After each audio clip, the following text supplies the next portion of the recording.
Hi hello അസ്സലാമലൈക്കും welcome back to my channel. അപ്പം ഇന്നത്തെ വിശേഷങ്ങൾ എന്ന് പറയുന്നത് നമ്മൾ അത്താഴത്തിന് എണീറ്റപ്പോൾ കുറച്ച് വിശേഷങ്ങളും അതിന് ശേഷമുള്ള കുറച്ച് ഒരു പൊതിച്ചോറ് റെഡിയാക്കണതിൻ്റെ റെസിപ്പിയും കാര്യങ്ങളും കുറച്ച് തിരക്കുകളൊക്കെ ആയിട്ടുള്ളൊരു വീഡിയോ ആണ് കേട്ടോ. അപ്പോൾ വീഡിയോ എല്ലാവരും സ്കിപ്പ് ചെയ്യാതെ കാണാം. സമയത്ത് തന്നെ വീഡിയോ ആദ്യമായിട്ട് കാണുന്നവരുണ്ടെങ്കിൽ ഒന്ന് സബ്സ്ക്രൈബ് ചെയ്യുക കേട്ടോ. അതിൻ്റെ ഒപ്പം തന്നെ വീഡിയോ ലൈക്ക് ചെയ്തിട്ടൊന്ന് കാണാൻ ശ്രമിക്കുക. പിന്നെ വീഡിയോക്ക് ഇത് വ്യൂ കമൻറ്റൊക്കെ വരുന്നുണ്ട്, ലൈക്ക് ഭയങ്കര കുറവാണ്. അപ്പോൾ എല്ലാവരും വീഡിയോ ലൈക്ക് ചെയ്തിട്ട് തന്നെ കാണാം കേട്ടോ.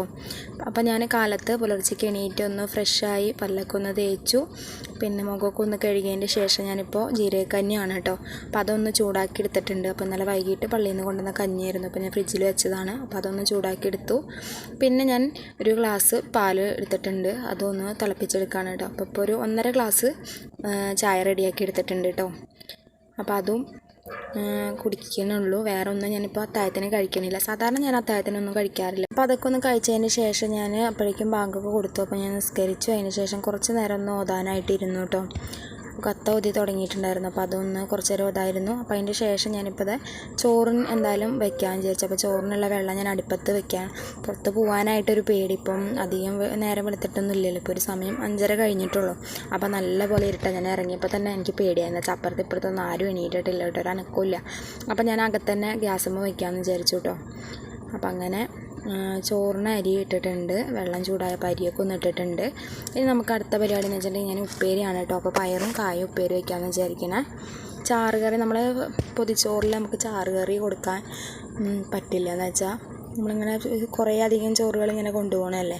അപ്പോൾ ഇങ്ങനെ കറിയൊക്കെ ഒലിച്ച് പോവാം. പിന്നെ പേപ്പറിൽ വാഴയിലയിൽ പൊതിഞ്ഞിട്ട് നമ്മൾ പേപ്പറിൽ വെച്ച് കെട്ടുകയാണെങ്കിലും അത് റെഡിയായൊന്നും വരില്ല. ചിലപ്പോൾ അത് അങ്ങോട്ടും ഇങ്ങോട്ടൊക്കെ വണ്ടിയിലൊക്കെ ആകുമ്പോൾ കുലുങ്ങി ചിലപ്പോൾ ചാറൊക്കെ ഇതാവും. അപ്പോൾ അത് കാരണം കൊണ്ട് ഞാൻ ചാറ് കറി ആക്കുന്നില്ല. അപ്പോൾ ഞാൻ ഈ കട്ടിംഗ് ബോർഡിൽ വെച്ചിട്ടാണ് ഇപ്പോൾ ഒന്ന് അരിഞ്ഞെടുക്കണത്. സാധാരണ ഞാനിങ്ങനെ ഒടിച്ചിടാറാണ്. എനിക്കിങ്ങനെ അരിയണത് ഞാൻ കയ്യിൽ വെച്ചിട്ട് തന്നെ അരിഞ്ഞെടുക്കുന്ന സംഭവമൊക്കെ എനിക്ക് കയ്യിൽ വെച്ച് അരിഞ്ഞാലൊരു തൃപ്തി ആവുള്ളൂ കേട്ടോ. അപ്പോൾ ഞാനങ്ങനെ പയർ ഞാൻ വെള്ളത്തിലേക്ക് അരിഞ്ഞിടുന്നുണ്ട്. അതിൻ്റെ ഒപ്പം തന്നെ ഒരു കായാണ് എടുത്തിട്ടുള്ളത് കേട്ടോ. അപ്പോൾ ഇതിപ്പോൾ ഒരു 1/2 കിലോ പയറുണ്ട്. അപ്പോൾ അതിന് ഞാൻ കുറച്ചൊന്ന് മാറ്റി വെച്ചിട്ടുണ്ട് കേട്ടോ. നോമ്പായ കാരണം കൊണ്ട് പിന്നെ ഞാനായാലും ഉച്ചയ്ക്കും ഫുഡും കാര്യങ്ങളൊന്നും ഇല്ലല്ലോ. പിന്നെ കുട്ടികളായാലും അധികം കഴിക്കൊന്നുമില്ല. അപ്പോൾ കൊടുത്തു വിടാനുള്ളതും പിന്നെ കുറച്ച് മാത്രം ഒന്ന് ബാലൻസ് വരികയാണെങ്കിൽ തന്നെ നമുക്കത് ഫ്രിഡ്ജിൽ വയ്ക്കാം. അല്ലെങ്കിൽ എനിക്ക് വൈകുന്നേരം നോമ്പൊക്കെ തുറന്ന് കഴിഞ്ഞിട്ട് കിടക്കണ നേരത്തെ കഴിക്കുകയാണെങ്കിൽ കഴിക്കാമെന്ന് വെച്ചിട്ട് അപ്പോൾ അതിന് മാത്രമുള്ള ഉപ്പേരിക്ക് ഞാൻ റെഡിയാക്കണുള്ളൂ കേട്ടോ. അപ്പോൾ അതൊന്ന് പയർ നന്നാക്കി കഴിയുന്നതിൻ്റെ ഇടയിൽ തന്നെ ചോറും തിളച്ചിട്ടുണ്ടായിരുന്നു. അപ്പോൾ അതൊന്ന് ഞാൻ റൈസ് കുക്കറിലേക്ക് ഇറക്കി വെച്ചിട്ടുണ്ട് കേട്ടോ. അപ്പോൾ പയറിൽ കുറേയൊക്കെ വിത്തെടുക്കാനുള്ളതൊക്കെ ഉണ്ടായിരുന്നു കേട്ടോ. അപ്പോൾ അത് ഒന്ന് എടുത്തു, ബാക്കി ഞാൻ അരിഞ്ഞിടുകയും ചെയ്തു. പിന്നെ ഞാനിപ്പോൾ ഒരു കായ അതും ഇതേപോലെ ചെറുതായിട്ടൊന്ന് അരിഞ്ഞ് ആ വെള്ളത്തിലേക്ക് തന്നെ ഇടുന്നുണ്ട് കേട്ടോ. എന്നിട്ട് ഞാൻ ഈ നല്ലപോലെ ഒന്ന് കഴുകിയതിൻ്റെ ശേഷം ഒരു കുക്കറിലിട്ട് കഴിഞ്ഞാൽ ആകെ വെന്തുടഞ്ഞു പോകും. അപ്പോൾ അങ്ങനെ ഇടണില്ല. അടുപ്പിൽ ഈ കലത്തിൽ തന്നെ ഈ ചെമ്പിൽ തന്നെ ഞാൻ കുറച്ച് ഉപ്പ് ഇട്ടിട്ട് ഒന്ന് വേവിച്ചെടുക്കാണ് കേട്ടോ. അപ്പോൾ ആ സമയത്ത് കുറച്ചെടുത്തുകൊണ്ട് പേരിനൊന്ന് മഞ്ഞൾപ്പൊടിയും കൂടി ഇട്ട് കൊടുത്ത് ഉപ്പ് ഇട്ട് നമുക്കിതൊന്ന് വേവിച്ചെടുക്കാം. അപ്പോൾ വേവിച്ച് കൊടുക്കുന്ന സമയത്ത് ഉടഞ്ഞു പോകാണ്ട് നോക്കാം കേട്ടോ. കായൊക്കെ ആ രീതിയിലൊന്ന് വേവിച്ചെടുക്കാം കേട്ടോ. അപ്പോൾ അങ്ങനെ ഞാൻ ഇതൊന്ന് അടുപ്പത്ത് വെക്കുന്നുണ്ട്. അപ്പോൾ നല്ലപോലെ ഒന്ന് കഴുകിയെടുക്കുന്നുണ്ട്. അപ്പോൾ അവിടെ ഒന്ന് ക്ലീൻ ചെയ്തെടുത്തു. അപ്പോൾ അതിന് ശേഷം ഞാൻ ഉള്ളിയും വെളുത്തുള്ളിയും കറിവേപ്പിലയും കുറച്ച് നാളികേരം കൂടിയിട്ടാണ് ഞാൻ ഉപ്പേരിന്ന് റെഡിയാക്കി എടുത്തത് കേട്ടോ. പിന്നെ കുത്തുമുളകാണ് ഇട്ട് കൊടുത്തത് കേട്ടോ. ഞാൻ അതിൽ പച്ചമുളകല്ല കുത്തുമുളകാണ് ഇട്ട് കൊടുത്തത് കേട്ടോ. അപ്പോൾ ഉപ്പേരി അടുപ്പത്ത് വെച്ചതിന് ശേഷം ഞാൻ ചമ്മന്തി ഉണ്ടാക്കുകയാണ്. അപ്പം ഉള്ളിയും പിന്നെ ചുവന്നമുളകും ഒന്ന് അടുപ്പിൽ വെച്ചിട്ട് ഒന്ന് ചുട്ടെടുത്തിട്ടുണ്ട് കേട്ടോ. പിന്നെ കുറച്ച് നാളികേരം, പിന്നെ ചെറിയൊരു കഷ്ണം ഇഞ്ചിയും, പിന്നെ ആവശ്യത്തിന് ഉപ്പും, 1 ടേബിൾ സ്പൂൺ വെള്ളമാണ് കേട്ടോ ഒഴിച്ച് കൊടുത്തത്. അതൊന്ന് അരച്ചെടുക്കാൻ മാത്രമായിട്ട് കേട്ടോ. അങ്ങനെ ചമ്മന്തി ഒന്ന് റെഡിയാക്കി എടുത്തിട്ടുണ്ട്. പൊതിച്ചോറിലൊക്കെ വെക്കാനായിട്ടുള്ള ബെസ്റ്റായിട്ടുള്ളൊരു സാധനമാണ് നമ്മുടെ ഈ ചമ്മന്തി കേട്ടോ. അപ്പോൾ അങ്ങനെ ചുട്ടരച്ച ചമ്മന്തി ആകുമ്പോൾ പ്രത്യേകിച്ച് നല്ല ടേസ്റ്റ് ആയിരിക്കും കേട്ടോ. അപ്പോൾ ഞാൻ അവിടെ നിന്ന് മോളിൽ നിന്ന് ഒരു പാത്രം എടുത്തതായിരുന്നു കേട്ടോ. കൈ സ്ലിപ്പായി പോയ ഒരു ചില്ല് പാത്രം, കൂട്ടാൻ പാത്രമായിരുന്നു കേട്ടോ. അത് നിലത്ത് വീണ് പൊട്ടി. ഭാഗ്യത്തിന് അത് വാഷ് ബേസിലേക്കാണ് വീണത് കേട്ടോ. അപ്പോൾ അതൊന്ന് ക്ലീൻ ചെയ്തതിന് ശേഷം ഞാൻ 2 ബൗളിലാക്കിയിട്ട് മുട്ട ഒഴിച്ചിട്ടുണ്ട്. ഓരോ മുട്ട അങ്ങനെ ഒഴിച്ചിട്ടുണ്ട്. അതിലേക്ക് കുറച്ച് പച്ചമുളകും ഉള്ളി അരിഞ്ഞതും ആവശ്യത്തിന് ഉപ്പ് ഇട്ട് കൊടുത്ത് നല്ലപോലെ ഒന്ന് മിക്സ് ചെയ്തെടുക്കുന്നുണ്ട് കേട്ടോ. അപ്പം ഞാൻ രണ്ടും വേറെ വേറെയാണ് മിക്സ് ചെയ്ത് ഒരുമിച്ച് മിക്സ് ചെയ്തിട്ടില്ല കേട്ടോ.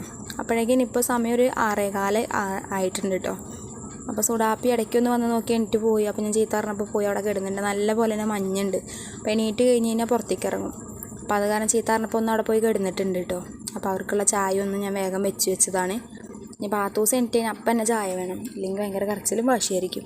അപ്പോൾ എണീക്കുമ്പോഴേക്കും ആൾക്കതൊന്ന് ചൂടാറ്റി വെക്കും വേണം.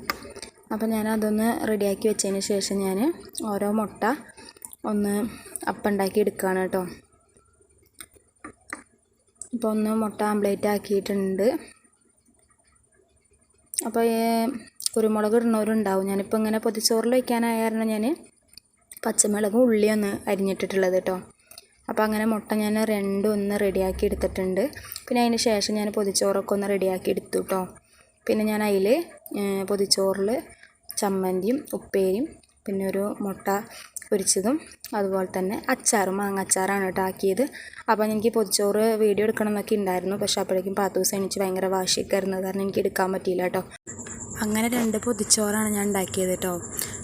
അപ്പോൾ അതിൽ ഞാനൊരു ചെറിയൊരു കുറിപ്പും കൂടി വെച്ചിട്ടുണ്ടായിരുന്നു. വേറെ ഒന്നല്ല, നമ്മൾ നോമ്പെടുത്തിട്ട് അങ്ങനെ പാചകമൊക്കെ റെഡിയാക്കുമ്പോൾ അതിൽ ഉപ്പോ അല്ലെങ്കിൽ എരിവോ എന്തെങ്കിലും കൂടുതലോ കുറവൊക്കെ ഉണ്ടാവുമല്ലോ. അപ്പോൾ അങ്ങനെ എന്തെങ്കിലും ഉണ്ടെന്ന് തോന്നിയിട്ടുണ്ടെങ്കിൽ ഒന്ന് ക്ഷമിക്കണേന്ന് പറഞ്ഞിട്ട്. അപ്പോൾ ഈ കുഞ്ഞു വീഡിയോ എല്ലാവർക്കും ഇഷ്ടമാവുമെന്ന് വിചാരിക്കണം. ഇഷ്ടമാവുകയാണെങ്കിൽ ലൈക്ക് ചെയ്യാൻ മറക്കരുത്. ഒന്നും കൂടി പറയുകയാണ്. അപ്പോൾ ഇൻഷാ അല്ലാഹ് അടുത്ത ദിവസം